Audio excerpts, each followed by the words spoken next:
বিশ্ব ইজতেমার তৃতীয় পর্বের আখেরি মোনাজাতের দিন আজ 12টা নাগাদ মোনাজাতের সময় নির্ধারণ করা হয়েছে।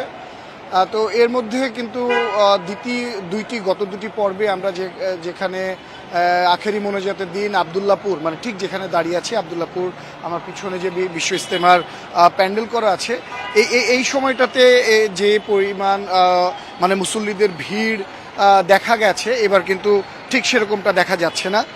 আইন শৃঙ্খলা বাহিনীর সদস্যরা জানাচ্ছিলেন যে গত দুটি পর্বে যে ভিড়, যে উপচে পড়া ভিড় ছিল, মুসল্লিদের যে আগমনের একটা ছিল সড়ক ভর্তি করে, এবারে সেই চাপটি নেই, তারা এমনটি জানাচ্ছেন। পাশাপাশি বলছিলেন যে এর আগে আইন শৃঙ্খলা পরিস্থিতি নিয়ন্ত্রণের জন্য মুসল্লিদের যাতায়াত আরও সুগম করার জন্য কিন্তু দূরপাল্লার গাড়ি ঘোড়া সহ এই আবদুল্লাপুরে কিন্তু যে ঢাকার মধ্যকার গাড়ি ঘোড়া সেটাও কিন্তু বন্ধ ছিল।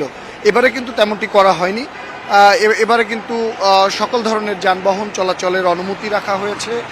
যদিও কিন্তু এই এলাকাটাকে ঘিরে আমরা দেখছি যে যান চলাচল সীমিত, তারপরেও কিন্তু যান চলাচল করছে।